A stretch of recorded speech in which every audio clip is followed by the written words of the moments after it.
se da por sentado el arte, ¿viste? Claro. E interrogarle las bases y los motivos, el objetivo y la base, muy poca gente lo ha hecho. Y me parece que es para ti, este es un tema para ti. Perfecto. Podéis entrar. Sí. Gracias.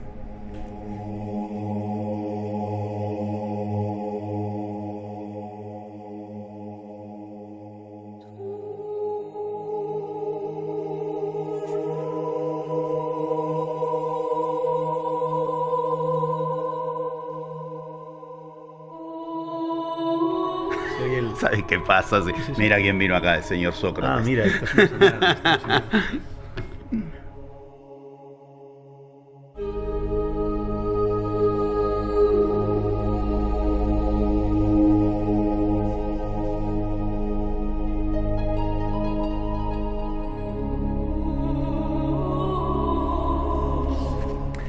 Hola a todos, tenemos el honor de estar reunidos en Barcelona, en un hotel de Barcelona, con José Luis Parisé.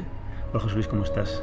Con muchas ganas de hablar contigo de estas cuestiones. Gracias, Víctor. Gracias nuevamente. Gracias nuevamente. Es un placer poder hablar contigo, con alguien que sabe tanto de tantas cosas, de un tema como este, porque además no es habitual, incluso en el mundo del arte, eso no se conoce, no se toca, es como que se pasa ya ni por encima, directamente es que no se conoce, ¿no? Poca gente se ha interrogado estas cuestiones estructurales del arte. Genial. Y es que hoy vamos a hablar con José Luis, o va a hablar José Luis, sobre el para qué el arte y para qué sirve el arte y qué es el arte, ¿no? ¿Por qué el arte? ¿Para qué el arte? ¿Cómo es que el arte pasan los para milenios y eso queda? Claro. ¿Qué pasa? ¿Qué sucede al respecto? ¿Qué fuerza hay ahí? ¿Qué pasan los milenios? Pasan las culturas, pasan, se supone, diferencias enormes de formaciones, pero el arte queda. ¿Qué hay ahí? ¿Qué es lo que se necesita poner en juego ahí? Sí, yo te agradezco realmente mucho, no solo la posibilidad particular de cada vez que nos encontramos, sino esta posibilidad general de abordar temas que habitualmente no se abordan. Te lo agradezco enormemente. Esto es de una inquietud que habla muy bien de ti, realmente. Pues gracias, porque es mi interés el arte, darle un sentido más amplio, porque habitualmente parece que es una distracción, es algo como es algo como de los cuatro museos, cuando en realidad para mí la vida está plagada de creación y de arte y se le está dando un uso totalmente diferente al que nos cuentan, ¿no? Y quizá tampoco se le está aplicando el uso que nos conviene. Entonces, bueno, estaría interesante. Como en casi todo. Como en casi todo. Yo te decía que la verdad que... bueno, esto de limpiarse la boca con Sócrates es un poco inhibido. Me inhibe. Marca el nivel de entrada, ¿no? Yo te decía que te agradezco esta posibilidad porque está extremadamente relacionado con mi tema, que es la magia, y con desde dónde lo abordo, que es el psicoanálisis, como uno de los puntos base de la cuestión. Porque no he viajado a culturas que no tengan el arte en primer lugar si son culturas iniciáticas.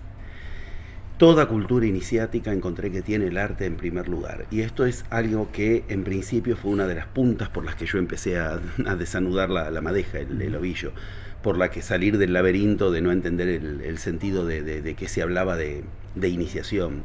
Uno de los libros de Ariadna por los cuales se encuentra el sentido de la iniciación es efectivamente este. Ver que en toda cultura iniciática, el arte, en toda cultura de magia, el arte es imprescindible.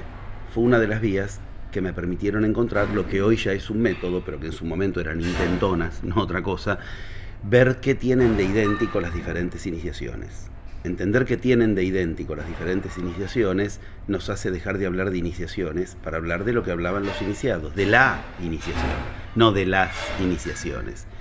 Ese juego donde efectivamente se tienen que encontrar la iniciación en las iniciaciones es como encontrar la semilla de la raíz. Si la raíz de todo eso que llamamos religiones es algo anterior, idéntico, que en todas las vemos ramificadas, deformadas, al gusto de cada cultura y al gusto de cada tiempo, la semilla de esa raíz es esa iniciación en su estado necesario de desarrollar. El arte es eso. ¿Por qué necesita desarrollarse el arte? Como una semilla que pasa el tiempo, pasan los milenios y sigue el humano necesitando eso. La verdad que el oyente, el acompañante de estas posibilidades puede hacer la experiencia por sí mismo, buscar qué hay publicado, qué hay en internet, qué se investigó del tema respecto de por qué. Una pregunta tan concreta, ¿por qué la humanidad necesita el arte? ¿Para qué necesita el arte? Hay poquísimo, muy poco.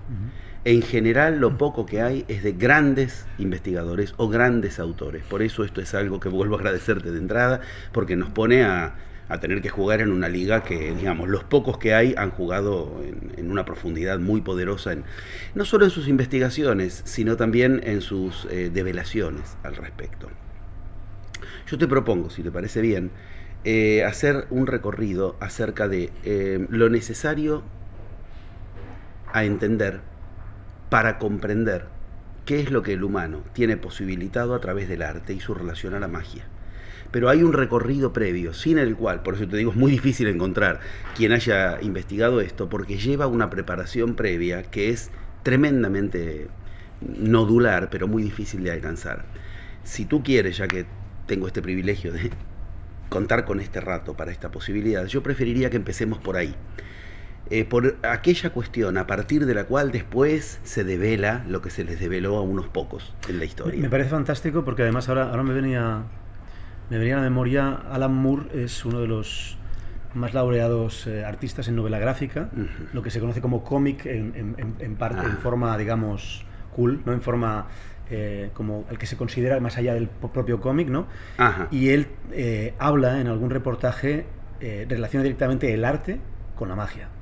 Pero vamos, directamente. Claro, dice que los antiguos artistas eran magos, alquimistas, o sea, exacto. Que no hay una separación. Uno de los modos en que yo encontré que se nombra al mago en las culturas iniciáticas es el artista. Guerrero, mercader, sacerdote y mago. Una de las formas en que al mago se lo distingue es el artista. ¿Por qué? Porque tiene que generar una realidad que no existía. Y eso es lo mismo que haces tú cuando te pones a generar una obra de arte. Solo que esa obra de arte no es el rato que estás en el taller, en el atelier o con la inspiración. Esa obra de arte es la realidad misma. Y esto nos pone en tema. Es decir, iniciación, magia, es la generación de una realidad propia. Esa realidad propia es una obra de arte. Es el mismo orden, necesita un creador. Pero ese creador suele ignorar qué lo mueve. Y parece que eso es parte del misterio, como que es lindo. Bueno, no es necesario, todo lo contrario. Cuando se adquiere verdadera dimensión de conciencia, de qué te mueve cuando te mueve el arte, qué te pierdes cuando te pierdes el arte. Y eso que alguna vez hemos hablado, las primeras veces que tuve el honor de hablar contigo, cuando recordemos que arte significaba herramienta, o sea, tiene un fin, tiene una finalidad que está más allá del simple esnobismo o pasatiempo. Entender esa finalidad nos lleva a ese recorrido que recién nos exige, ese recorrido que recién te decía, lo entiendo imprescindible para llegar a respuestas consistentes, sólidas, que también sean útiles, y no solo un vislumbre intelectual. Yo lo he hecho, lo que te voy a decir ahora. Yo, entre otras pacientes, he tenido pacientes de artistas, son 40 años que atiendo en consultorio, o sea, muchas veces me encantó también tener de pacientes artistas de todas las especialidades. Y yo lo he hecho, casi como una especie de licencia que me tomo, preguntarle, ¿por qué usted se dedica a crear? Porque la pregunta suele generar un vacío. Es decir, es como la idea, nunca lo había pensado, es como algo lógico. Como si a alguien que le interesa saber le pregunta, ¿y para qué quiere saber tanto? Nunca se le ocurrió, ¿no? No sabe para qué quiere saber. Bueno, del mismo modo, preguntarle a alguien para qué quiere crear tanto, qué es lo que lo mueve, qué le interesa, por qué le interesa el arte, nos pone frente a preguntas muy de elaboración propia. Vas a tener que responder tú, no hay respuestas previas. Cuando se avanza después de esa perplejidad inicial que suele ocurrir, las respuestas suelen ser bastante pobres en general. Y esas respuestas pobres son el comienzo de un camino hacia algo muy rico, cuando uno reconoce que tiene respuestas pobres. Ese camino es posible cuando se entiende de entrada el arte en su vertiente, digo pobre, yo lo llamo así, de abordaje, que es un entre dos. Lacan lo menciona así y es muy importante. Lacan es uno de los pocos que se dedicó al tema. Freud también se dedicó al tema, de entender los movilizantes del arte, qué te mueve al arte y qué mueve el arte. El arte, qué posibilidad de mover qué en la vida tiene. El arte como un entre dos pasa a ser esa cuestión pasatista que pasa de largo. El artista que se mueve entre dos es un artista intrascendente en general. ¿Qué es el entre dos? Ahí empieza ese trabajo histórico. Generalmente la respuesta, cuando, insisto, se está todavía en la parte pobre o dentro de la perplejidad, suele abordar el hecho del expresionismo, expresar algo. Ahí hay dos. El que expresa algo, la expresión de algo, y quien lo expresa queda fuera. En ese juego tenemos el recorrido que se ha hecho sólido en ese pasaje de un entre dos a generar un tercer registro, un tercer polo, un tercer lugar. La magia es eso. Ahora lo vamos a ir ordenando de a poco. La magia funciona cuando te acuerdas del tercer lugar desde donde lo que parece la realidad pasó a ser nada más que la parte densa, manifiesta de la realidad. Vamos a partir de cuestiones tal vez mucho más simples de entrada, de un abordaje que nos permite mucho vuelo, mucha profundidad y mucha altura. Si yo le digo a alguien que está pintando, ¿qué estás haciendo? La representación de algo. Le pones la mujer desnuda delante, pinta la mujer desnuda delante. Un jarrón, el jarrón. En ese juego tenemos un juego entre dos. La pintura como representación de algo. Que ese algo sea un paisaje exterior o un paisaje interior no cambia las cuestiones. Yo estoy pintando lo que soñé anoche. Sigue siendo un entre dos.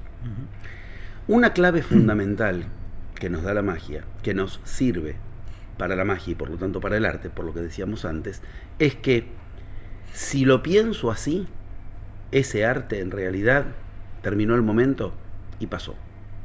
Terminé de hacer la obra y pasó, como quien estuvo mirando un rato de televisión, solo que le quedó un elemento, nada más, una composición musical, una composición artística.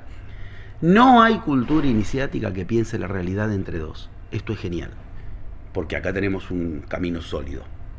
Si nosotros buscamos todas las culturas iniciáticas, y yo investigué todas las que conozco, al menos todas las que conozco las investigué, te puedo hacer una enumeración, de hecho tengo la tabla hecha, y si quieres te la puedo facilitar y se le puede también incluir como material, de cada cultura, cómo ha tenido que rebuscárselas para inventarse, para generar, para descubrir cada cultura diferente. Un tercer lugar que rige a esos dos que parecen ser los lugares de la realidad. Yo te estoy hablando de lo que sucede, dos. Yo y lo que sucede. ¿Qué quieres que haga yo si lo que sucede es tal cosa? Dos. Lo que sucede y yo. Mientras pensemos así, no trascendemos los límites del yo. Porque el yo es eso. El yo se genera como una cuestión entre dos vistas desde el yo. El famoso diálogo interno ese que no deja de machacar. El diálogo interno es un entre dos. Esa división constante. ¿Y cuál es la idea del yo? Es lo que te viene de lo que generó un externo en ti.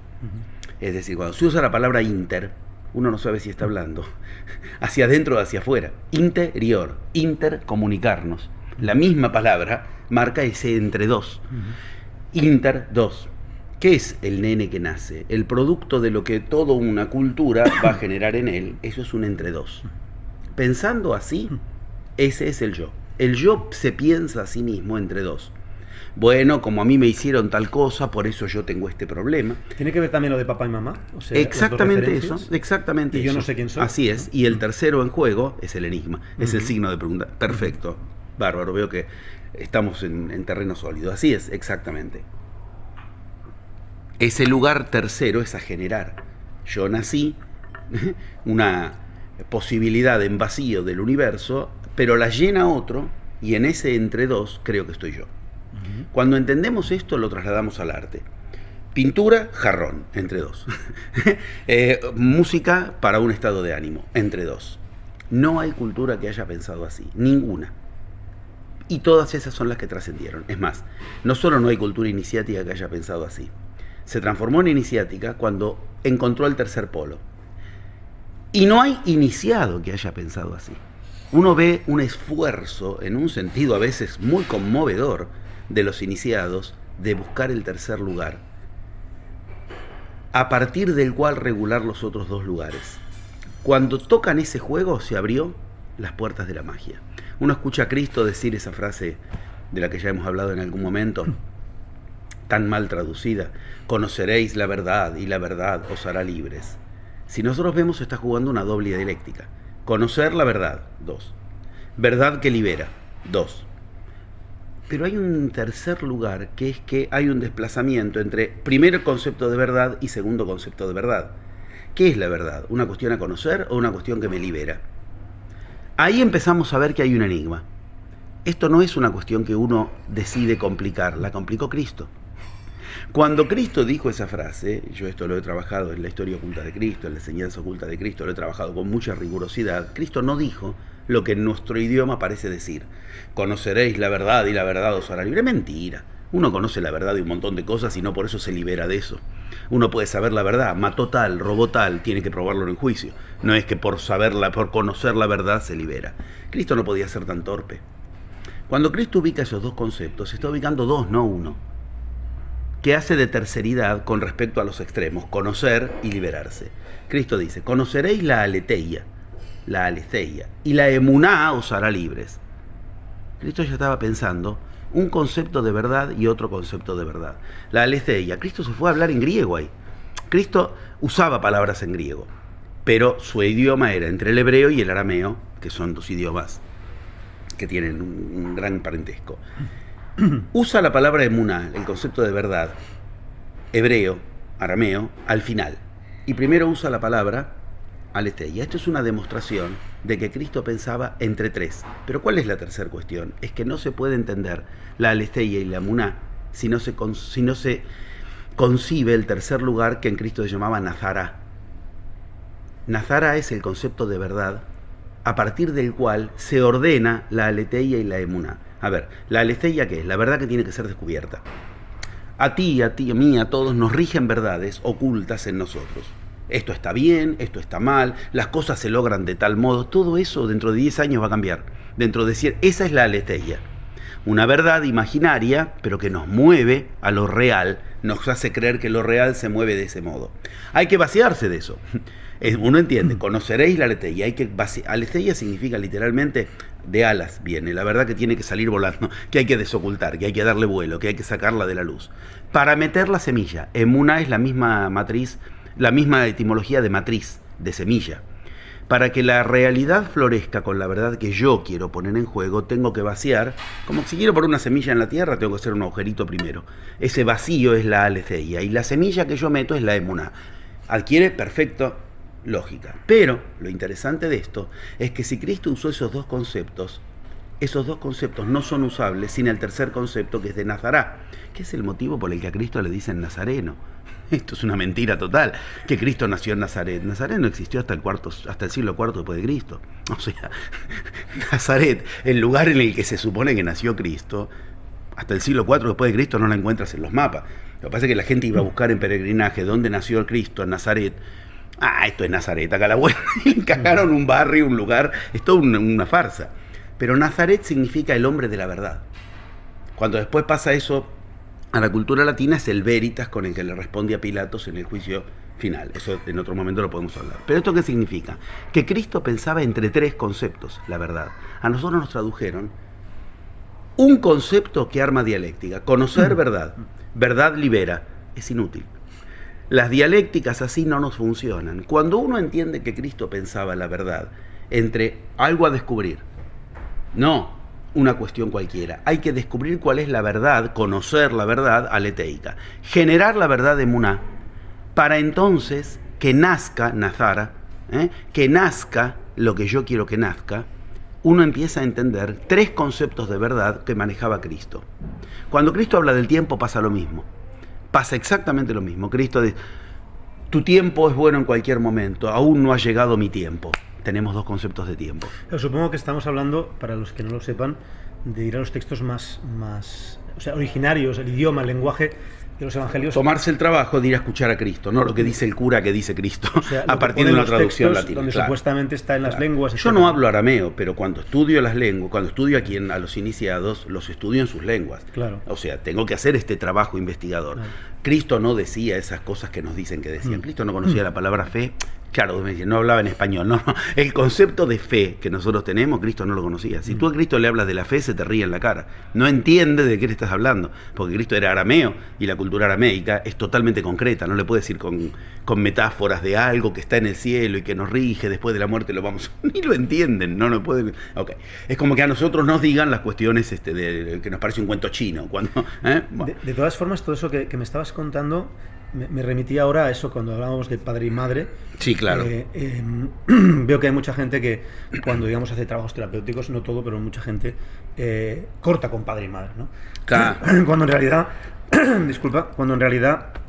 estamos entendiendo que claro, no es cortar, sino que es tomar de ambos lo que a ti te nutre para construirte tú, apropiarte. Que es la tesis, la antítesis y la síntesis, claro, ¿no? Exactamente. Estamos hablando de la unión. Ese es el lugar, Trinidad, es el lugar del arte. Ajá. El de la síntesis. Ese es el lugar que corresponde estructuralmente a lo sublime. La unión de dos polos que parecen imposibles de unir. Eso es lo sublime. Ahora, yo profundicé mucho en el concepto de lo que pasa con Cristo para que de ahí en más podamos entender eso mismo en todas las iniciaciones. En cualquier lugar de Cristo lo vamos a ver por igual. Cuando él hablaba, decíamos recién, cuando hablaba del tiempo, él no dice, tu tiempo, cuando le piden, bueno, date a conocer, y él dice, mi tiempo aún no ha llegado, tu tiempo es bueno en cualquier momento. Él está usando dos conceptos de tiempo. Tu cronos, mi kairos. No se puede entender cronos y kairos, o sea, él usa dos palabras distintas, lo mismo que dijimos respecto de la verdad. Cristo tenía una precisión cuando hablaba, que es una precisión que se le exige a un maestro. Lo mismo vamos a ver en Buda, en Mahoma. Uno no puede creer que un ignorante como Mahoma, ignorante, por favor, entiéndanlo en un sentido lógico, estructural y riguroso, alguien que no sabía leer y escribir, de pronto hablaba con esa perfección y esa rigurosidad correspondiente a un erudito. Ok, esto es iniciación. Hay conceptos que se iluminan a partir de romper las dialécticas del yo. Dialécticas con un tercer lugar que atraviesa los límites de ese entremuros. Yo no puedo entender Kairos y Cronos si no tengo el concepto de Aion, que es un tercer concepto que me explica los otros dos. Si Cristo habló en términos de Kairos y Cronos, es porque Cristo pensaba desde el Aion. Si Cristo habló en términos de Aletheia y Emuná, es porque Cristo pensaba en términos de Nazará. ¿Nos resulta lejos? No, pensemos en otra cultura. Un taoísta te puede hablar de Yin y te puede hablar de Yang sin el concepto de Tao. No, ahí se entiende claro. Si el tipo me está hablando de yin, esta comida es yin, esta comida es yang, lo que te pasa es que tú tienes un temperamento, es porque él tiene un tercer concepto, que aunque en ese momento no lo ubique, es el que le ordena a los otros dos. Esto es lo que yo encontré en todas las iniciaciones. La iniciación se inicia en cada uno con ese tercer lugar sutil, y por ser el más sutil, es el más poderoso. No olvidemos que la etimología de sutil es penetrante. O sea, lo sutil es lo que logra penetrar, lo que ninguna otra cosa logra penetrar. ¿No logro penetrar en un resultado determinado en mi vida? Ok, necesito sutilizar. Los alquimistas usaban ese verbo, sutilización, entonces ingreso donde de otro modo no. Sutilizar implica llevar a un tercer lugar lo que de otro modo está compacto como en un entremuros y choco contra eso. Vamos, donde quieras. Buda manejaba tres conceptos de verdad, lo mismo, Satya, Paramarta, Sambriti. No me voy a poner a explicarlo en cada uno porque sería dar un plenario de cada uno de los iniciados, pero trato de que se entienda. Cuando habla de la fe, la supuesta fe de Cristo, está hablando de tres conceptos, estamos en lo mismo. Está hablando de la pistis, está hablando otra vez de ese concepto central por el cual yo puedo entender que él ve cuando algo es firme o no, que no es la fe como la entendemos nosotros, entre dos. Yo tengo fe en alguna otra cuestión. En cada situación, nos vamos donde va. Cuando fui a África vi lo mismo. En África, que uno dice culturas que parecen muy primarias para nuestra, son exactamente igual de sofisticadas. El Babalawo me obliga a 3 lugares. Ogbon, Eye, Imo, son los 3 lugares. Puedo dar nombres raros toda la nota, o entender la estructura de lo que estamos diciendo. ¿Qué estamos diciendo? No hay posibilidad de abordaje a la magia, a la iniciación, sin un tercer lugar. El artista que dijimos que era el mago. Para entender el arte, por qué funciona y para qué funciona, ya hemos armado en estos minutos de esta charla la estructura base. Tenemos que descubrir dónde está ese tercer lugar. Ese tercer lugar es el que le da el motivo y el que le da la finalidad al arte. ¿Por qué el arte y para qué el arte? Ese tercer lugar es del que yo me encargué de hacer método. ¿Por qué? Porque como vemos se nos pasa de largo. Cada vez que estamos atrapados en una dialéctica. Esto lo decían los griegos, precisamente. Se llama implicación material. No sé si y se es ve esto. Antes lo mostré. Nos trajeron una este es el señor Sócrates. Con Sócrates ahí plantados, las cosas que pasan. El que enseñó estas cosas. Sí. Todo pensamiento que te atrapa es un pensamiento dialéctico. Se llama implicación material para los griegos y para nosotros es básicamente muy fácil de reconocer. Sí, entonces. Si tal cosa, entonces tal otra. Si no tal cosa, entonces no tal otra. Ese pensamiento es dialéctico. Eso nos atrapa, eso es una cárcel. Hay un tercer lugar que generó esa ley de implicación material de sí, entonces. Ese tercer lugar está oculto. Y si ese lugar no lo desoculto, sigo atrapado en creer que si no tengo plata, entonces no me puedo comprar lo que yo quiero. ¿Qué es lo que hace que yo tenga plata o no tenga plata? Es tan importante como qué es lo que hace que yo crea que tengo que tener la plata para comprarlo. Yo voy acá a la esquina y hay una iglesia y le digo, quiero comprarme tal cosa, pero no tengo la plata. Si hay alguien que tiene una idea religiosa, ¿qué me va a decir? No, a ti no te falta la plata, lo que te falta es fe. Metió un tercer lugar. Metió un tercer lugar por el que me falta la plata, el dinero, por el cual comprar lo que yo quiero. Si yo hago media cuadra más y voy a un médico y le digo lo que me falta, ¿por qué? No tengo hombría suficiente para vérmelas con mis miedos y por eso no tengo mi pareja. No, a ti lo que te falta es testosterona. Te va a dar una pastilla donde va a decir, no te falta hombría, te falta testosterona. Sigo, hablo con el de la inmobiliaria, ¿qué te falta? ¿Por qué no tienes plata para comprar lo que quieres? En la siguiente esquina hay una inmobiliaria. Y bueno, te falta una campaña de marketing para saber vender. Cada uno va a meter un tercer lugar. Ese tercer lugar, si tú te fijas, mueve a los otros dos. O sea, el tercer lugar en realidad es el primer lugar. Nos antecede. De hecho, así funciona. Y el problema es que lo escoja otro por ti, claro. El otro te lo da y cambia por modas, cambia por épocas. Hoy lo que falta que es tener una buena apariencia, ya está. Con la buena apariencia te hacen creer que vas a lograr lo que quieres. Hoy lo que falta que es un buen carro, un buen auto. Y te ponen el auto con la chica al lado, o sea, la chica viene por el auto. Me está metiendo un tercer concepto que me mueve la vida. Claro, por eso el arte crea tendencias. Bueno, ¿no? Claro. Pero a partir de que a tal le dio resultado, vamos a hacernos como tal. Se dejan el pelo como el artista, se dejan... Entonces, ¿qué muestra eso? Con total claridad, ese produjo algo que mueve a los demás a ir hacia tal cuestión. Pero los demás se mueven entre dos. Parecerse a ese que logró tal cuestión, el arte, la fama que querían los demás. Vamos viendo que hay una lógica consistente, que en absoluto es abstracta, es sutil, que es otra cosa. No es abstracto, es sutil. Quien encuentra ese tercer factor, quien lo funda, quien lo maneja, maneja la realidad. Porque todo lo que se va a manejar como sí, entonces, está sujeto a eso. Si circulas a más de 60 kilómetros por hora, entonces te mueres. Hasta hace 60 años creíamos eso. Entonces, ¿qué ocurría? No se generaban autos, carros, automóviles que vayan a más de 60 kilómetros por hora porque nos moríamos. Esa ley regulaba el sí, entonces. Esa ley, precisamente, está oculta. Ahí entramos en el arte. Ahí entramos en el arte.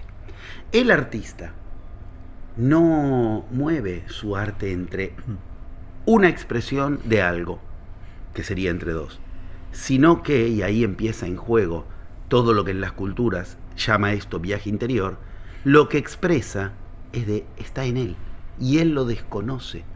Ahí tenemos un tercer factor. Hay un lugar a partir del cual lo que él exprese es la manifestación externa, densa, de algo que a él se le hace necesario expresar. El expresionismo, como un lugar de yo expresando algo afuera a partir de un cuadro, pasó a tener un tercer factor que me mueve a necesidad de expresarme. Si no lo expresa por esa vía, lo expresa creando otras cosas que son problemáticas. Crear un síntoma es crear. Cuando Lacan dice el síntoma es un discurso logrado, está diciendo algo muy serio. Es un logro, es una creación. Yo he logrado generarme un síntoma que me dice tengo un tumor, porque lo que estoy expresando es que mi humor no es el que yo quiero. ¿Qué es eso? Una expresión que se logró en lo oculto en mí y yo desconozco que esa es una creación. ¿Qué ocurre cuando uno escucha lo que el síntoma dice? El síntoma se disuelve. ¿Por qué?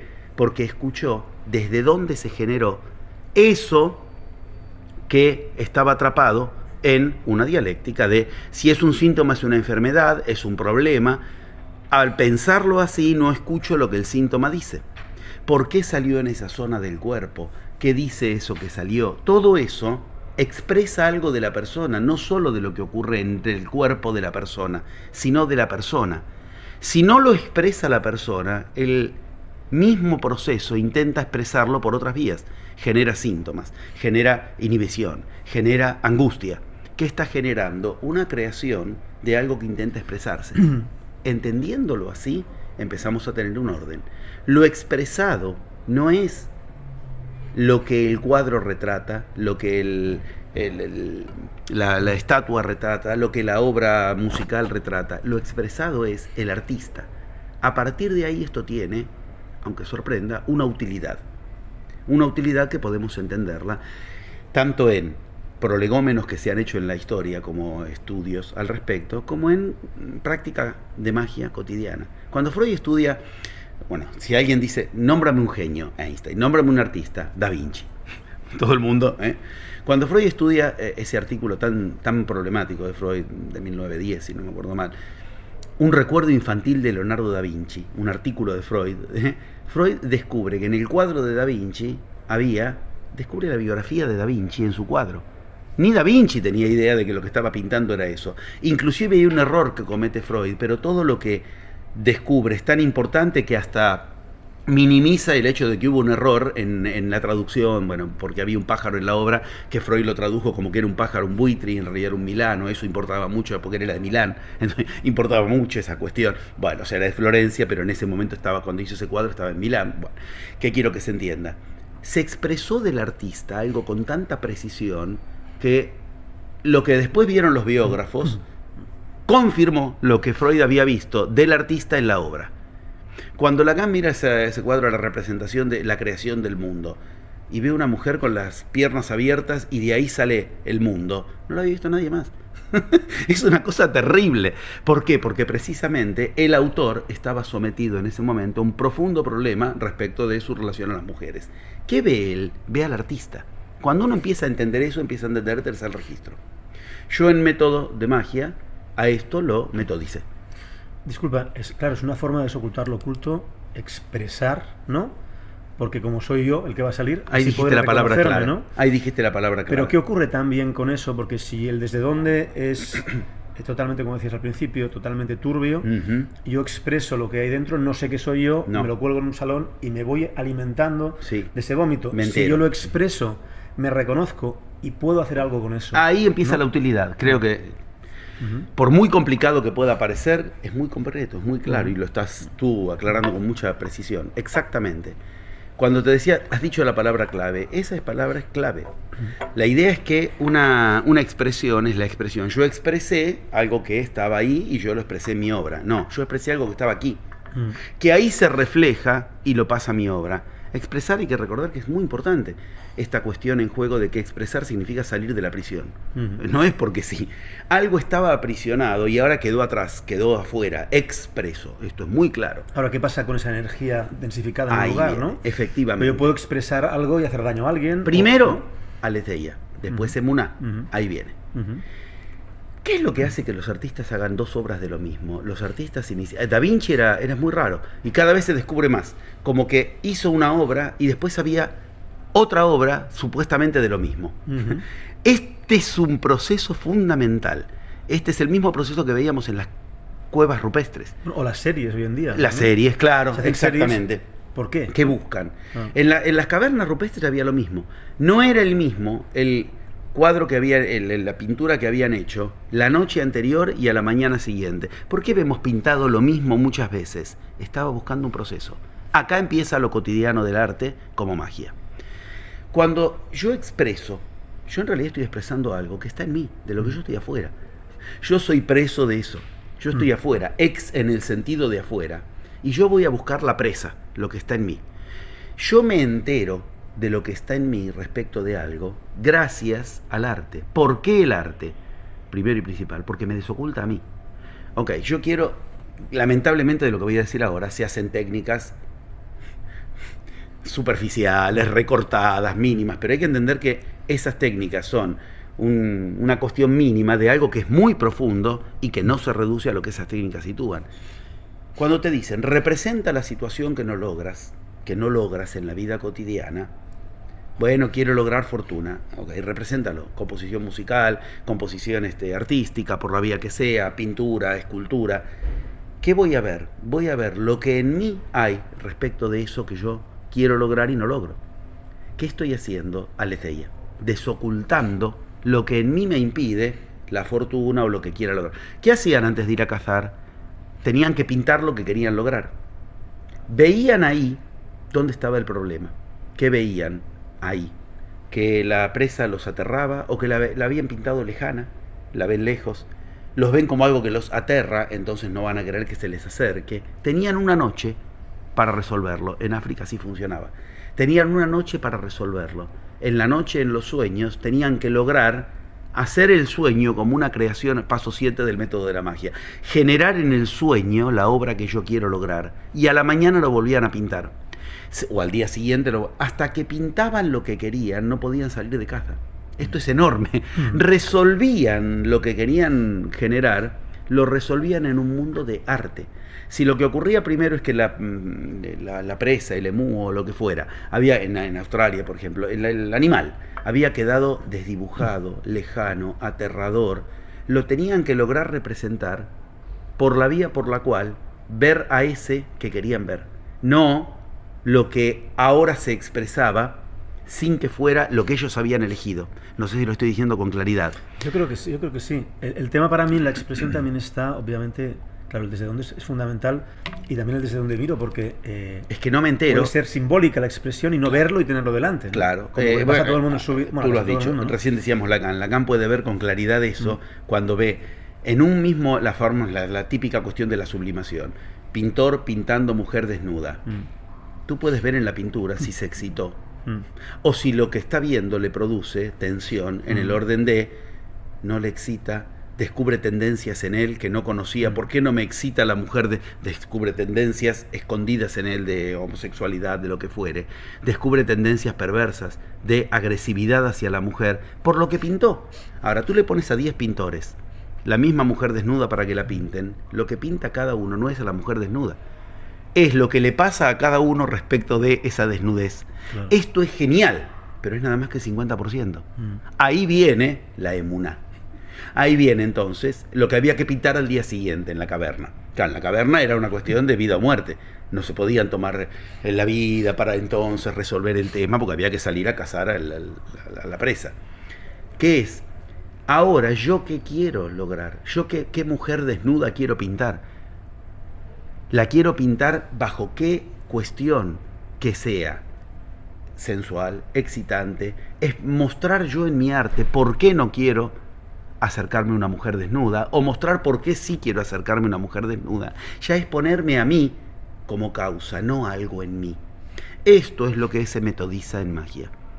Cuando alguien habla, cuando alguien está poniendo en juego lo que quiere lograr, no miramos solamente lo que quiere lograr o lo que habla. Por eso me parece increíble que hoy aparezca Sócrates acá. La mayéutica que genera Sócrates es el nacimiento. Mayéutica significa nacimiento. Y la mayéutica no era el nacimiento de la obra que quería lograr uno simplemente, sino el nacimiento de uno mismo, del autor. La posibilidad de que yo decida lo que quiero representar es la emuná. Yo descubro que cuando pinto el empleo que quiero lograr y no logro, cuando pinto la fortuna que quiero tener y no tengo, la felicidad con mis hijos que quiero tener y no, tengo un problema con mi hijo, lo pinto. Hago una composición musical. ¿Y qué veo? Que la composición me salió agresiva o que me salió lejana o aburrida. Me está diciendo de mí, mi agresividad para con mi hijo. Yo soy aburrido con mi hijo. Me le acerco y no podemos comunicar. Me está contando qué pasa conmigo respecto de ese hijo. Ahí hice aletheia, desoculté. ¿Por qué el arte? Porque lo que me permite es la expresión del artista, no solo de la obra. ¿Para qué el arte? Para representar ahora la obra que yo quiero. Es curioso. Ahí entra la emuná. Es curioso porque me estoy dando cuenta de que el arte se está usando de dos formas, muchas veces, al margen de crear tendencias, películas, historias, ¿no?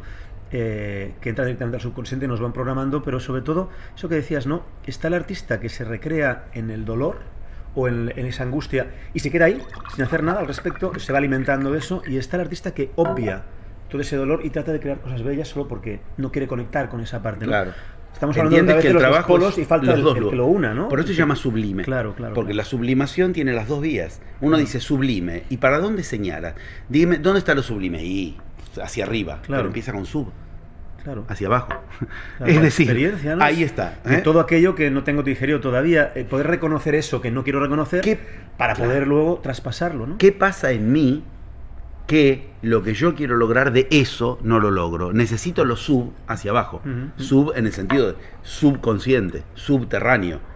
Ahí empieza lo sublime. Es como, digamos, la experiencia de la cama elástica. Cuanto más vaya hacia abajo, más después puedo ir hacia arriba. Si yo quiero ir hacia arriba sin ir hacia abajo, el salto que obtengo es mínimo. Para llegar a una obra sublime hacia arriba, todo depende de cuánto vaya sub hacia abajo. Ahora, esto claro, ahora estoy dando cuenta también del daño que está haciendo toda esa visión naif y, digamos, bella de la vida, en donde obvia una parte que juzgamos. El viaje interior. El juzgar, ¿no? Esto es bueno, esto es malo, esto es bello, esto es feo. Nos han dicho que juzgar es un problema. Has dado una palabra fundamental. Cristo juzgaba, Cristo juzgaba. Cristo trataba de hipócritas. Cristo, o sea, lo que tenía que decir, ni hablemos de Buda o de Mahoma, las historias de Buda o de Mahoma, o sea, solamente uno se puede imaginar que se evita no hay que juzgar, no hay que juzgar. Por eso digo esto, después se hacen técnicas New Age lamentables. Pero cuando Buda le dice a Devadatta, tú eres un escupitajo que merece ser vomitado, está juzgando. Y hablamos del Buda iluminado, no hablamos de el Siddhartha que aún no había sido iluminado. Lo mismo puedo decir de cada iniciado. Es decir, ese juicio de valor es fundamental. Freud dice, lo que existe en nuestras vidas depende de juicio de existencia. Yo juzgo, esto existe, esto no existe. El juicio de existencia depende del juicio de valor. Y no nos enseñan a valorar, nos enseñan lo que es valioso, estamos atrapados. Cuando nacemos nos dan una tabla, esto es valioso, esto... Vamos a decirlo claramente porque eso es una técnica de arte, que yo quiero que algo exista en mi vida, juicio de existencia. Para que exista algo lo tengo que valorar, juicio de valor. Si yo te digo a ti, valora tal cosa, empiezan las preguntas fundamentales. No sé valorar. ¿Cómo hago para valorar? ¿Cómo hago para mostrar lo valioso que es para mí algo? Cuando uno se da cuenta de que al valor, el juicio de valor, te lo dan hecho. Una cosa es que te digan qué es valioso y qué no. Te están dando una tabla ya armada. Otra cosa es que te enseñen a valorar. No nos enseñan a valorar. Y lo que acabamos de decir es enorme. ¿Por qué? Porque lo que va a existir en nuestras vidas depende de el juicio de valor que le demos. ¿Con qué valoramos algo? Con lo mismo con lo cual se hace arte, con nuestra energía puesta en eso. No, esto no es abstracto, como decíamos, esto es sutil. ¿Qué es lo que anota mi psiquismo? Y a partir de mi psiquismo, mi energía, y a partir de mi energía, mi mundo material concreto. Lo material sigue a lo energético, lo energético sigue a lo psíquico. Ley de interdeterminación de los planos. Lo psíquico rige sobre lo energético rige sobre lo físico. Ok. A lo que yo le dedique mi psiquismo, es a lo cual mi energía va a ir a buscar. Pensemos a qué le dedica su psiquismo a la gente. Se levanta y empieza a pensar qué, lo que quiere o lo que no quiere. Lo primero que te viene en mente es lo que no quieres. Eso está anotado como valioso, aunque parezca contradictorio. Está anotado como valioso. Si el hijo tiene un problema y el padre está todo el día acentuándole ese problema cobra un valor enorme. ¿Por qué? Porque lo que el hijo anota es, esto tiene valor de que mi padre me atienda gracias a esto. ¿Qué implica? Juicio de existencia depende de juicio de valor. Pero cuando queremos valorar, no tenemos idea de qué hay que hacer y cómo hay que hacerlo. Aquello a lo que le dedicamos nuestro psiquismo es lo que se anota como valioso en nuestra vida. Y a lo que menos le dedicamos nuestro psiquismo es a las cosas que más nos interesan, a las que queremos.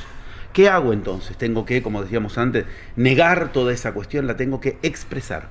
Para eso está el arte. Para que lo que yo no quiero en mí salga de mí, quede expresado. Pero ahí necesito yo enterarme de lo que salió. Para entonces meter yo lo que yo quiero meter. Claro. La obra artística que soluciona lo que la obra artística primera me mostró que era el problema. Ahí entiendo por qué se hacen dos obras de lo mismo. Es curioso, cuando hablas de juicio, claro, yo he creado una distinción para mí, para ordenarme yo, porque yo sé que a veces los conceptos... Claro, como cuando hablo de juicio la gente interpreta lo que está bien y lo que está mal venido del exterior. Claro, ya dada la tablita. Claro, sí. Lo que yo he tratado es de aplicar una palabra y, bueno, yo voy a llamar discernimiento a esa otra parte, esa otra forma de juicio, claro, para entender que cuando discierno, elijo yo. Cuando juzgo, estoy en algo externo, porque yo mismo me llegaba a hacer un lío en eso, ¿no? Claro. Pero claro, es obvio que hay un momento en que yo tengo que distinguir exactamente y poner valor a las cosas, ¿no? El discernir es ese tercer lugar. En el budismo se llama viveka. Ajá. Viveka. Ajá. Y el viveka significa el criterio con el que discierno. ¿Qué es sí y qué no? ¿Qué va a ser sí y qué no? Claro, porque si no quito el juicio, no soy capaz de llegar a donde no llego por juicio, sí, para poder yo discernir luego que bueno, sí, que no, ¿no? El problema está en que no lo puedo hacer si no lo expreso. Ajá. ¿Por qué? Porque estoy sujeto a lo que ya está en mí expresado. Ajá. Por eso valorar tiene esa raíz tan poderosa que a la gente se le pasa por alto, que es orar.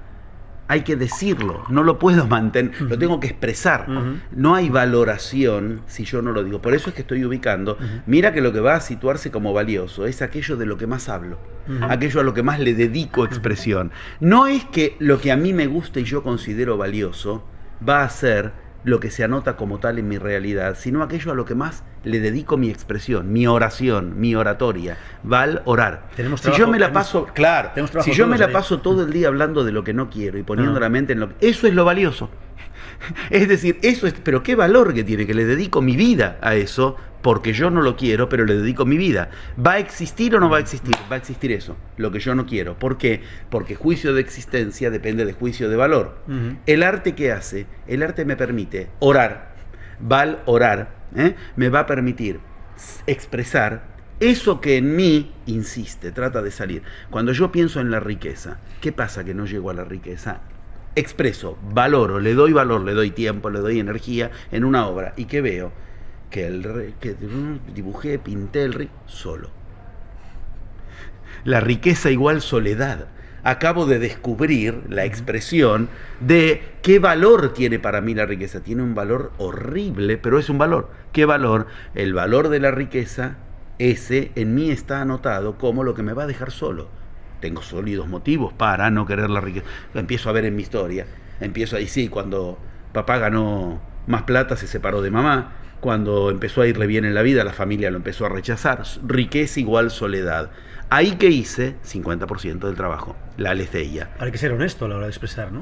Es que si no... es a pesar tuyo. Ajá. Por eso es bueno que sea ese nivel del arte. Claro. Porque uno cuando habla lo puede tratar de disimular, pero en una obra artística eso se destroza, no se puede. Sí. Yo no puedo hacer una obra artística solamente con los atributos conscientes. No se refleja. No se puede, claro. Aunque quiera. Como decíamos, yo no me di cuenta mientras tanto que lo que al final representé era alguien solo. O rico, igual enojado. La cara sale enojado, sale injusto, sale todo lo contrario. Ok, yo empiezo a ver qué valor tiene en mí la riqueza. La riqueza me va a hacer existir soledad, me va a hacer existir enojo, porque está valorada como lugar de soledad, lugar.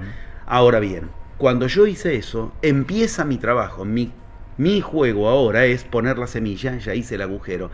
Toda la técnica que dijimos de Cristo en una sola frase, o de cuando Buda dice Satya, Paramartha, Sambriti, Satya, una verdad que yo tengo que lograr que regule a Paramartha, algo que está paralelo, una verdad paralela que yo tengo que lograr alcanzar. Y para eso, Sambriti. ¿Qué es Sambriti? Lo mismo que les decía, ¿qué es? Una verdad oculta en mí que yo tengo que sacar a la luz. Estamos hablando de lo mismo.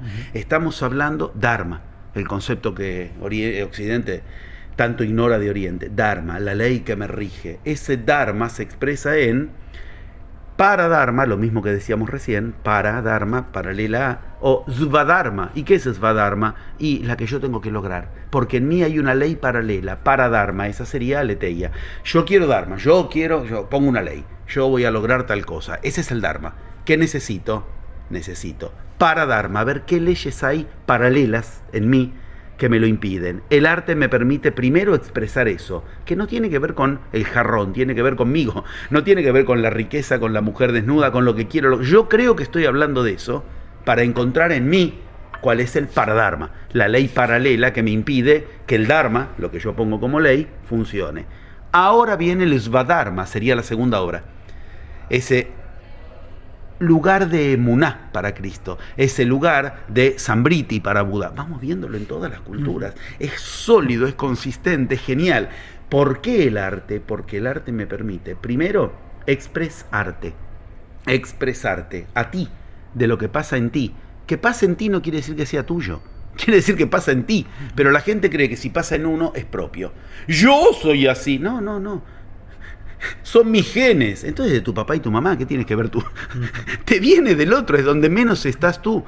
Ahora, para que lo que yo quiero poner en juego como creación de mi realidad funcione, tengo que ese paso interior de vaciarme de lo que ya funciona y me lo hace impedir lo que yo quiero. Eso necesita ser expresado. Ahora, el arte expresionista o el arte impresionista, ¿por qué se generaron como dos corrientes separadas? Porque para unirlos se necesita la iniciación. Imprimir en la realidad lo que yo quiero entra en emuná. Imprimir en la realidad lo que yo quiero entra en svadharma para el budismo. Imprimir. Entonces están los impresionistas y los expresionistas. Expresar la realidad entra en aletheia. Expresar la realidad entra en paradharma. Expresar alguien que sea expresionista e impresionista, un Da Vinci.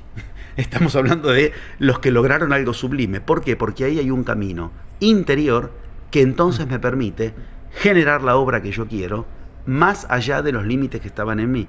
Pero ¿por qué se generan como corrientes separadas del arte? Porque precisamente para unirlos necesito un camino iniciático que no es el que me enseña el arte, sino la iniciación por la cual el arte existe en los humanos. No existe posibilidad de entender el arte si no es a partir de eso. La magia que se inicia a partir de alguien que quiere modular realidad propia. Y este es el camino. El arte como camino de expresión del artista y de impresión, donde puede imprimirle a la realidad lo que quiere lograr. En ese juego, Freud decía esa frase terrible, bueno, uno tiene que tener claro cuando en análisis está en el momento en el que está con el cincel sacando cosas y en el momento donde empieza a pintar, donde empieza a agregarle cosas. Ahí tenemos claro, expresar, sacar. Tengo una mole de roca y empiezo a sacar cosas. Ahora yo a eso le imprimo. Ese juego continuo de vaciado y llenado, que me va a obligar a mí enterarme de qué me tengo que vaciar, que me impide lograr lo que yo quiero. Y ahora llenarme, para llenar de lo que yo quiero la realidad, genera un cuarto lugar. Ese cuarto lugar donde yo vacío y yo lleno es el que buscan las Upanishads con el nombre famoso de Turiya. Turiya es el lugar en el cual yo logré vaciar y yo logré llenar. Yo, vaciar y llenar, somos tres. Genera un cuarto lugar, la obra. El cuarto casillero, después de Vaishvanara, Taihasa y Prajna, en mi psiquismo, tres lugares. Vaishvanara, Taihasa y Prajna. Estamos diciendo lo que decíamos antes. Yo entro en tres lugares. Yo miro lo que en mí se expresa, Vaishvanara, de algo que está oculto en mí, Prajna. Cuando esos tres lugares los generé, ahora se genera un casillero en blanco, que se llama Turiya, que es el que busca en la Upanishads, el estado de la mente donde entra todo el universo. Es la matriz donde entonces uno puede obtener la respuesta que quiere, uno puede obtener lo que desee. ¿Por qué? Porque ese lugar pasó por el viaje interior. ¿Qué pasa si efectivamente yo hago la obra de lo que quiero lograr? Ya está creada, pero en lo sutil. El problema cuál es, que cuando yo hago la obra de lo que quiero crear en mi vida cotidiana, lo que estoy expresando me muestra al mismo tiempo por qué no lo logré crear. Ahí necesitamos, como bien la palabra que usaste, el discernimiento, el viveka. Pero el viveka es la antesala de dos cosas más. Viveka, vairagya y mumutsutva, las tres cosas van juntas, volvemos a la Trinidad. Viveka, criterio, con que discernir, ese criterio con que discernir, valorar, estamos en el mismo orden. ¿Para qué? Vairagya, ¿qué es? Desapegarse. Lo que yo no quiero. Ahora eso, decido si lo quiero o no. Yo acepto que la riqueza me va a traer soledad.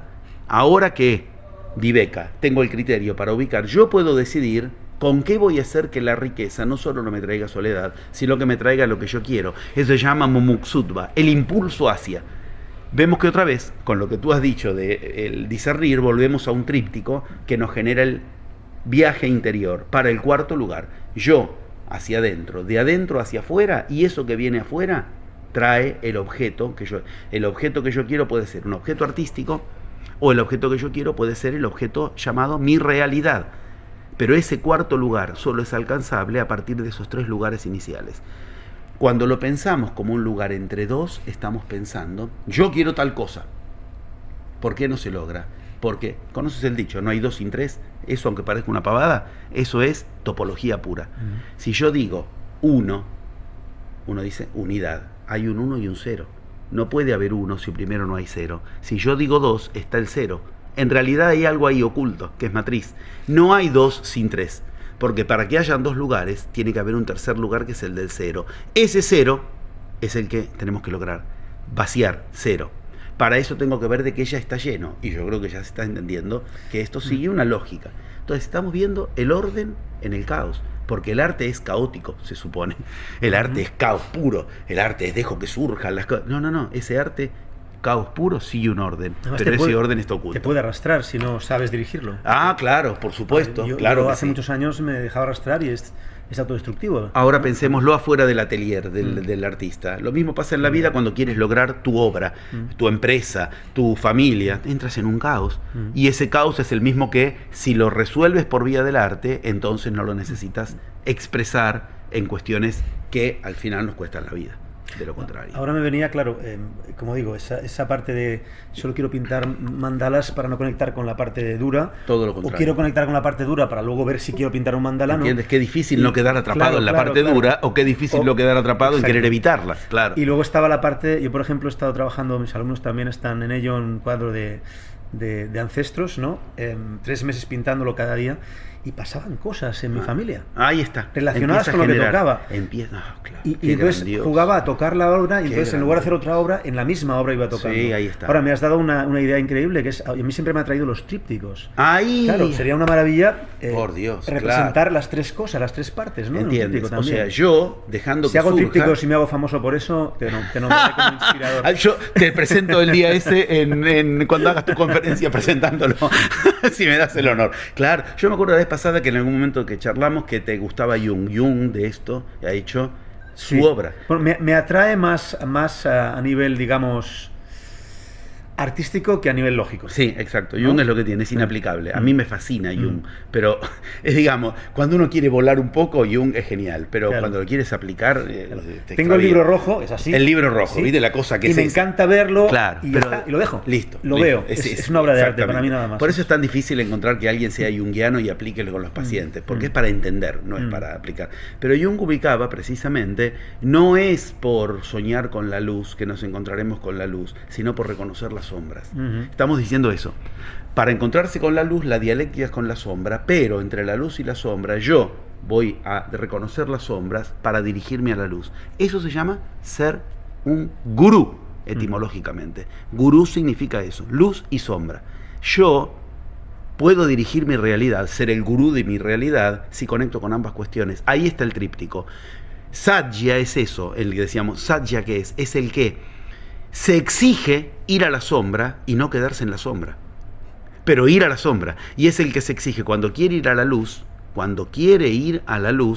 detectar cuáles son las sombras que hizo que él no estuviera en la luz. Si lo llevamos hacia lo que decíamos en todo este rato, vemos que es una misma lógica. Para que yo pueda dar a luz en el sentido bien de parir una realidad que yo quiera parir, necesito ver primero qué me separa de eso.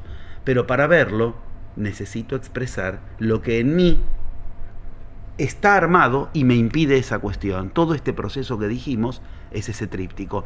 Yo exigiéndome generar algo, y cuando lo quiero generar, eso se llama un swami, Svadharma decíamos. Swami es la misma raíz, swami, S-W-A, Svadharma se escribe igual, S-W-A. Un swami, ¿qué es? Alguien que no es un gurú. Es muy distinto. Un gurú es alguien que se dirige a sí mismo. Swami significa el que se presiona a sí mismo, el amo de sí mismo.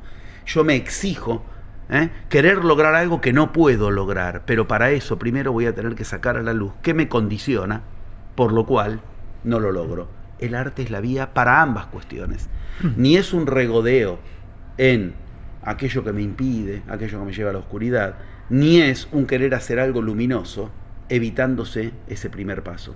Lo que pasa es que cuando ese primer paso se lo ve en los artistas, es muy difícil que el artista de eso no haga un nuevo lugar en el que ahora quedó atrapado. Claro. Entender esto es entender lo mismo por la otra vía, y quedar atrapado en entonces voy a pensar positivamente. Es tan quedar atrapado el pensamiento positivo como el pensamiento negativo. El swami es el que se presiona a ver dónde está eso negativo para pasar a lo positivo. Lo positivo, que es lo que sí quiere dar a luz. Mumuksutva, vairagya, viveka. Discriminación para desapegarme de lo que no quiero y exigirme ir a lo que quiero. Pero todos tenemos familias que nos han formado en algún lugar. Es decir, hay familias que son discriminativas. Se la pasan razonando, no dan un paso. Se la pasan hablando. Hay familias que son vairagyas, negativas. Están en todo lo que no. Y hay familias que son mumuksutos. Vamos para adelante. Todas son problemáticas. Todas. El camino consiste en precisamente apropiarse de esos 3 lugares para Turiya, 4º lugar. Ese lugar vacío que entonces lo puedo llenar yo. Y el arte es lo que me lo propicia, si no lo recorto en por qué el arte y para qué el arte. ¿Por qué expresionismo? ¿Para qué impresionismo? Expresionismo más impresionismo no se puede recorrer sin un viaje interior, porque queda atrapado. Entonces es un artista expresionista, porque queda atrapado, es un artista impresionista. Cuando estuvimos en Egipto, no hace mucho, en viaje de escuela, eso era lo sorprendente. Hay bajos relieves y altos relieves. El bajo relieve era para cosas del pasado. Cuando querían contarme, por ejemplo, qué había pasado con tal emperador, utilizan la técnica del bajo relieve. Cuando querían invocar, utilizaban el alto relieve. Entonces uno dice, ese es un cuadro impresionista, el otro es un cuadro expresionista. Los únicos templos que tienen bajos relieves más altos relieves son los templos de magia. Los demás son templos que no tienen las dos cosas, porque solo el mago es el que hace ese camino del bajo relieve como expresionismo, alto relieve como impresionismo. Pero vamos viendo una misma lógica en todo el mundo. Hablamos de Cristo, hablamos de Egipto, hablamos del Zen, hablamos de Buda, de lo que queramos, el Tao, África, y vemos una misma lógica. Esa lógica es la lógica de lo que ordena al caos. Orden detrás del caos. ¿Y cómo se llama el que transformó caos en orden? Dios. Dios generó el caos y Dios generó el orden. Había en el inicio un caos y Dios generó de ahí el cosmos. Cosmos significa orden. Ese es el lugar de la divinidad en el arte. Que cuando yo me las veo con el caos y genero de eso una obra, generé cosmos, generé orden. Para lo cual primero necesito ver lo que en mí ordenaba ese caos. Porque el orden está oculto en el caos. No es que el caos no tiene orden. Y el arte, que parece totalmente caótico, sigue este orden, el que estamos diciendo. Ahí tenemos la posibilidad de un arte de nueva era. Un arte de nueva era. Que sea un arte para que tú ingreses a una nueva era en tu vida.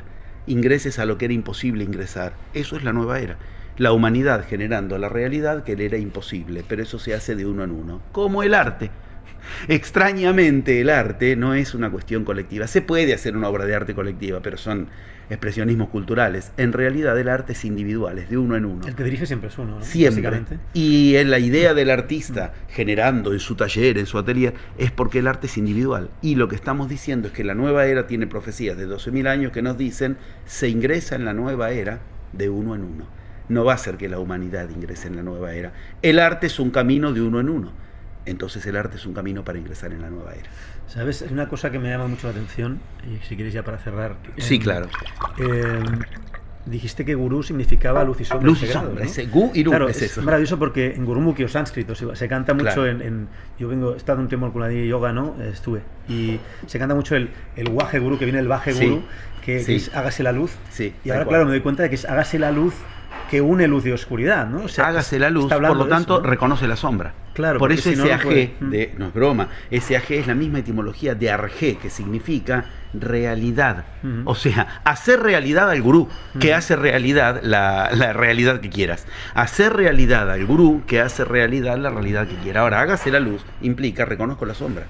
Y no tengo un conflicto con ella, claro. Bueno. ¿No? Al reconocerla puedo situarla, ordenarla. Bueno, ¿no? Efectivamente. El conflicto es por no ver la sombra. Claro. Y el otro conflicto, ¿cuál es? Quedarme viendo la sombra. Claro. Lo mismo. Claro. Son dos formas de lo mismo. Quedarse atrapado en el polo positivo de la batería o en el polo positivo o en el polo negativo de la batería hace inútil la batería. No. Hace inútil. Yo conecto lo positivo. Yo soy pensamiento positivo. Se acabó, no sirve. No, vamos a ver primero todo lo negativo y se queda conectado ahí. Pierde la energía de la batería. Y el arte necesita esos esos dos juegos para con esa energía encender el foquito, que es el de Turilla, el cuarto lugar. Claro, por eso decía yo antes que separaba la palabra de silencio de juicio para aclararme, porque yo necesito apartar mi propio juicio, que es el que me han impuesto. Sí, no es propio. Ahí lo acabas de descubrir, no es propio. ¿No? Descubrir que lo que yo creía que era el propio juicio son los valores que me pusieron. Claro. Pero y creo monstruos a través de ese juicio, ¿no? Y necesito reconocerlos para poder luego hacer algo con eso, ¿no? Claramente, pero por eso necesito valorar, ver qué es lo que tiene en mí anotado como valioso. La riqueza tiene anotado el valor de la soledad. Uy, es un problema. Entonces, por expresarlo, el orar, ahora yo puedo hacerlo valioso. Vemos que es un mismo camino. ¿Cuál? Valorar para que yo decida qué es lo valioso. Pero para eso necesito ese viaje interior que el arte me lo propicia. Por eso a mí me encanta pensar, y en mi escuela yo lo enseño mucho esto, las vías del mago como artista. Porque si la nueva era es la era de una magia iniciática, el artista es quien tiene el mejor compromiso con eso. Porque se inicia generando un proceso de magia para dar a luz una obra. El compromiso es con una obra que sabe de entrada que no la va a poder generar desde el mismo estado del que partió. Esto es lo lindo del arte. Voy a tener que hacer un viaje interior para generar esa obra. Al final me va a sorprender, no va a ser lo que yo creía, y eso es lo valioso. No se limitó a lo que yo creía que era lo que iba a realizar. Ese viaje es el viaje interior. Y quienes lo han realizado en la historia de la humanidad han generado algo tan valioso que trasciende a los milenios. La obra de Cristo trasciende a los milenios, la obra de Buda trasciende a los milenios. Y uno dice, ¿cuál es la generación de esa obra? Un antes y un después. Generaron una realidad nueva. Ahí está el artista. Generó realidad. Al margen de profesiones, todos somos artistas, todos somos magos si lo elegimos, ¿no? Si lo queremos. Claro, porque también somos el producto de la magia de otros, ¿sí? Claro. Y ahí es donde es lo que se llama magia negra. La magia negra es cuando otro con su magia decide sobre ti. Manipulación. Y esa magia negra es la vida cotidiana. Freud decía, todos vivimos hipnotizados, pero no tenemos conciencia. El zombie es producto de la magia negra, el hipnotizado. Pero mejor terminar la nota en ese lugar en el cual transpolamos las dos cuestiones. No es un problema la sombra, no es un problema la oscuridad. El problema tampoco es la luz, el problema tampoco es lo luminoso, el problema es querer evitarnos uno de los dos polos. Y el arte nos exige, nos posibilita conectarnos con ambas cuestiones para expresarte y entonces expresionismo para imprimirle a la realidad lo que yo quiero. Ahí tenemos claro matema de lo que hemos hablado. José Luis, fue un placer, se me pasó volando. Para mí también, sinceramente. Se me pasó volando, la verdad es que... Cuando en la mitad de la nota me daba cuenta todo lo que ya habíamos ubicado, digo, no se puede creer que esto se pueda hacer, esto es magia. Te lo agradezco a ti, Víctor. Pues ha sido un placer, un honor. No sé si quieres nombrar alguna cosa aprovechando la nota. Sí, mira, Damián, lo que hacemos cada semana es esto mismo. Claro. Con a esta altura ya más de 2.000 personas, no es broma, o sea, hay que lograrlo, ¿no? Hoy día que la gente no tiene constancia en nada, prácticamente porque todo es efímero. 2.000 personas por semana, de Europa, de Centroamérica, de Latinoamérica, de distintos lugares del mundo, nos encontramos por internet para usar los 11 pasos de la magia para que cada quien cree la realidad que quiere crear, generando cada vez más una conciencia de que entonces, al crear la realidad que quiere, el universo le está respondiendo. Para responderle el universo usa vías que el yo no supone, sueños que le dan respuestas, casualidades en la vida cotidiana que le traen soluciones, sentimientos que en la persona generan lo que quieren generar. Ese arte, ese es el atelier del artista. 11 posibilidades con las que generar el arte, como si tuviéramos 11 colores con las que generar, 11 notas musicales con las que generar lo que quiero. Hay 11 pasos que yo voy aprendiendo a poner en juego para la creación que yo quiero. La creación puede ser artística en el sentido tradicional, o la creación artística es mi realidad. Todas las semanas 2.000 personas nos juntamos a cada uno generar a través de internet, y yo los ayudo a generar los 11 pasos de la magia para su vida. Y de esto hay un testimonio de tantos años, de unas, a esta altura ya deben ser unas 600 horas, que es Edipo.net. Eso que habéis abierto, que es una maravilla, y te agradezco además que me has dado el permiso para navegar libremente, y es una maravilla. Para mí es un gusto saber que a veces Netflix, estás por ahí, ¿no? Es un Netflix de iniciación. Te encuentras de todo, ¿no? Iniciación. Es Edipo.net, Edipo.org es la escuela, Edipo.org de organismo educacional es la escuela, pero al entrar en edipo.org, que es una página, una de las opciones es Edipo.net, como Netflix, que es más de 600 horas de testimonios del trabajo intenso que hacemos semana a semana, cómo lo hacemos, a dónde llega las revelaciones, qué creó después de eso. El segundo cuadro, la misma persona cuando un tiempo después habla de lo que habíamos ubicado y lo que logró en todo ese tiempo, en un testimonio que ya va por 600 horas a disposición plenarios, en todos los niveles. Ahí, ¿no? Plenarios, seminarios, cursos, son audios charlas. Para pintarme van fantásticos de vez en cuando. Ay, qué lindo. Música con audios. Qué lindo, como inspiradores. Sí, según en qué momento, claro. ¿no? Pero es reconocer que hay mucho material interesante. Es genial ahí que lo uses como azar también. O sea, quiero pintar tal cosa y a ver, voy a poner a ver qué hay. Estos juegos. Bueno, el mago es un artista también, el mago es el Joker, el jugador. En el tarot es una de las formas. El mago es muy loco, se permite esas cosas, pero en un orden para crear caos, que a su vez sigue ese orden que él generó. La verdad que, como vemos, no queremos cortar la nota. Es un buen lugar entonces para el corte. Cuando uno lo quisiera continuar, es como dicen los gitanos, nunca vuelvas al lugar en el que fuiste feliz, nunca continúes eso que en ese momento quisieras cortar. Cuando lo quieres continuar, ahí es el momento del corte. Déjalo en el mejor momento. Te agradezco enormemente. Muchas gracias. Una vez más. Gracias y hasta cada vez. Cada vez que viajo, ya esto es parte de mi ritual de viajes. Encontrarnos aquí. Y ahora te vienes para Argentina en algún momento, me habías dicho. Lo he pospuesto porque estoy con la película, estoy haciendo nuevos proyectos. Pero tarde o temprano me tocará llegar. Está bien, nos encontrará el universo en el próximo lugar. Gracias y gracias. Gracias. Chao. ¿Te parece que ha salido bien? Sí, ¿Te ha gustado? Está fantástico. Está fantástico. Bien. Verdaderamente hemos hablado de lo que llevamos 1 hora y 10. Una hora y 10. Increíble.